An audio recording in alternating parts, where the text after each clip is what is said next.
Welcome to the channel. Yes, welcome to the channel. I'm Jeremy Stevens. This channel is gonna be all about entrepreneurship, finance, real estate, marriage.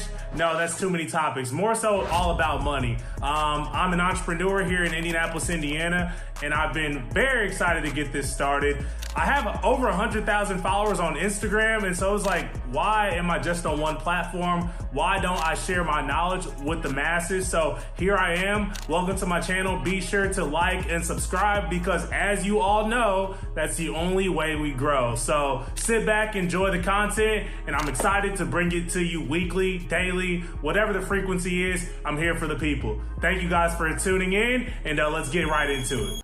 Hi guys, welcome back to the channel, and as you can see by the title, the transaction that made me a millionaire. So before I really dive deep into what got me to that status, I want to kind of reverse a little bit and give you a background and my story on my entrepreneurial journey and how long I've actually been working towards reaching this status. So my entrepreneurial journey started 7 years ago in 2017, where I started an online company called Disturbing Comfort with my business partner. And from 2017 through about 2020, we worked diligently on this online program, and we were selling meal plans and training plans, and it was going very, very well. And ultimately, we decided to open up 2 gyms in the Indiana area, and that's kind of what started my entrepreneurial drive and passion. And then in 2021, we decided to open up a gym, again in the Indiana area. This is a personal training gym. And if we reverse back to 2017, at this point, I've been an entrepreneur for 5 years. And I still had jobs. I was still working 9 to 5s. I was still personal training and hustling and working at 3 different gyms and all these types of things in order to reach this status. So it did take a matter of ghost mode is what you call it, where I just had my blinders on and I was working towards this task. And after we opened up the gyms, a couple years later, we decided to open up another one. And then ultimately, I got into real estate this past year and a half, and I didn't look back. So let's go ahead and define what a millionaire is. A millionaire is where you take the assets and the liabilities, and that's ultimately what will give you your net worth. So if you have somebody who has $1 million in cash and they have $900,000 in liabilities, liabilities are student loans, car loan payments, etc. Any type of debt that you have, credit cards, etc. $1 million in cash minus $900,000 in liabilities, that gives them a net worth of $100,000. So assets minus liabilities will ultimately give you your big number, your net worth. Think of assets as cash, or you can have equity in businesses, you can have equity in real estate. Those are all going to be assets. If it's making you money and compounding interest, that's going to be defined as an asset. A liability is anything that pretty much does not make you money and will put you in debt. That's what a liability is. So again, assets minus liabilities will give you your net worth.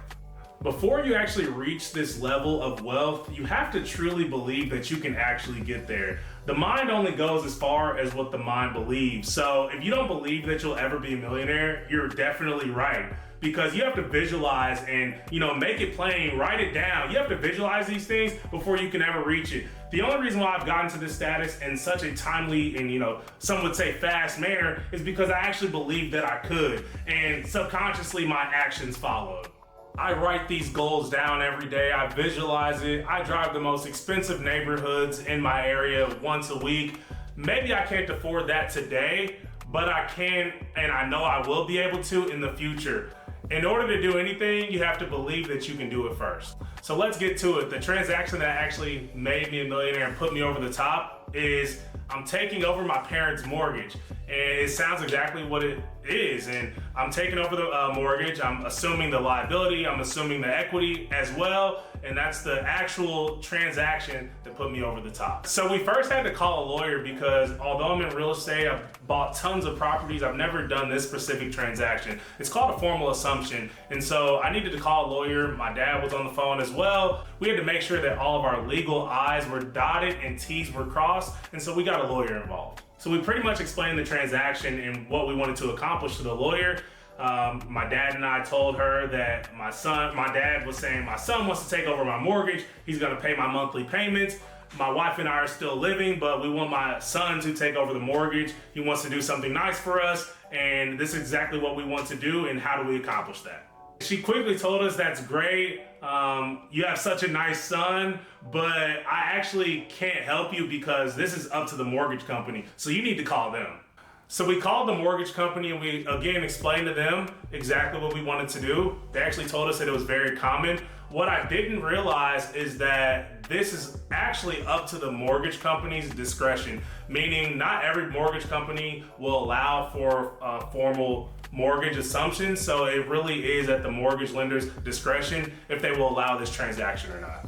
So the first question that the mortgage lender asked was, well, is anybody dead? And we told them no, my parents are still alive and they just want to essentially hand off the mortgage to me, being their son, and I would be taking over the equity and the liability, etc. And it's mutually beneficial for everybody involved because for my parents, they no longer have a monthly mortgage payment and they were planning on being in this house anyway till the day that they died. So they no longer have a monthly mortgage payment. They can keep that monthly bill in their pocket for spending purposes, etc. This is something that we wanted to do nice for my parents, and in return, obviously we get the equity. And yes, we are going to be eating that monthly mortgage cost because again, my parents are not paying any type of monthly fee. But in the end, we do get the equity, and that's ultimately what we wanted access to.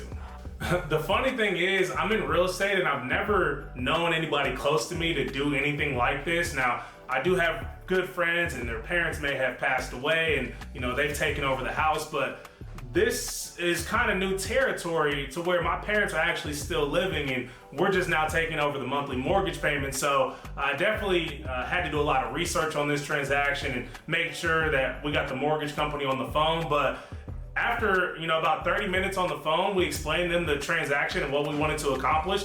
They told us it'd take about 30 to 60 days to complete, fill out some paperwork, and there's no closing cost, and there's no upfront money for anybody. And after we put the name to the dotted line, the house is ours.